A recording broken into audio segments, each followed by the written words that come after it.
جب اللہ نے کسی سے اسلام کی خدمت کا کام لینا ہو تو اسے ایسی غیر معمولی صلاحیتوں سے نواز دیتا ہے جنہیں دیکھ کے عقل بھی دنگ رہ جاتی ہے۔ اگر ہم اسلامی تاریخ کا مطالعہ کریں تو ہمیں جذبہ ایمانی سے سرشار ایسے بہت سے مرد مجاہد نظر آئیں گے جنہوں نے رہتی دنیا کے لیے اپنی مثال آپ قائم کی۔ انہی میں سے ایک ہستی ارطغرل غازی، جو کہ آج کل ایک ٹرکش ڈرامہ سیریل کی وجہ سے زبان زد عام ہے، نے اپنی حیرت انگیز فتوحات سے دنیا میں اپنا لوہا منوایا۔ خوددار قومیں وہی ہوتی ہیں جو اپنے ہیروز کو یاد رکھتی ہیں۔ یہ ویڈیو انہی ہیروز پر مبنی ایک سیریز کا حصہ ہے۔ افسوس کہ ہماری نئی نسل اپنے ماضی کی عظیم ہستیوں کو چھوڑ کر آئرن مین اور سپر مین جیسے فرضی کیریکٹرز کو ہیرو مانتی ہے۔ ان ویڈیوز کے ذریعے ہم ان ہستیوں کے بارے میں جانیں گے جنہوں نے اپنی غیر معمولی جرأت اور دلیری سے اسلام کو پوری دنیا میں پھیلایا۔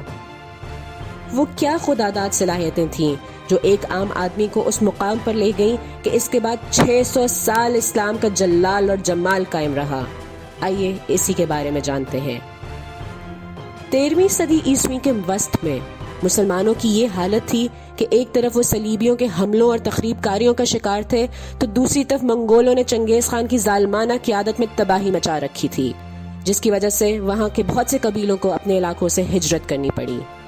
انہی میں ایک قبیلہ کائی قبیلہ تھا اور ارطغرل اسی قبیلے کے سردار سلیمان شاہ کے بیٹے تھے۔ ہجرت کے وقت درائے فرات سے گزرتے ہوئے سلیمان شاہ کی ڈوب کے مرنے کے بعد ارطغرل نے اپنے قبیلے کی باغ دوڑ سنبھالی۔ کونیا کی طرف ہجرت کرتے ہوئے انقرہ کے قریب ان کا سامنا دو فوجوں سے میدان جنگ میں ہوا۔ اب بغیر یہ جانے کے مد مقابل افواج کا تعلق کہاں سے ہے، وہ جذبہ ایمانی سے سرشار اس چھوٹی فوج کا ساتھ دیتے ہیں جو ہار رہی ہوتی ہے، اور اپنے 444 جنگجوؤں کی مدد سے ہارتی ہوئی فوج کو فتح نصیب کرتے ہیں۔ جنگ کے بعد معلوم ہوتا ہے کہ وہ ہارتی ہوئی فوج کسی اور کی نہیں بلکہ اس وقت کے سلجوق سلطان علاء الدین کی تھی۔ اس مدد سے علاء الدین اتنے شکر گزار ہوئے کہ انقرہ کے قریب کا علاقہ ارطغرل کے سپرد کر دیا۔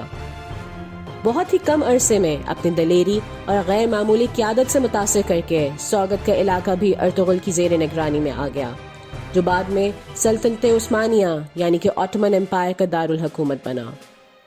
ان کے جرأت مندانہ کارناموں نے آس پاس کے قبائل میں دہشت کی ایسی دھاک بٹھائی کہ بہت سے قبائل نے انہیں اپنا سردار قبول کیا اور ارطغرل کی طاقت دن بدن بڑھتی گئی۔ ارطغرل غازی کی تلوار جب بھی چلی حق اور اسلام کا بول بالا کرنے کی خاطر چلی۔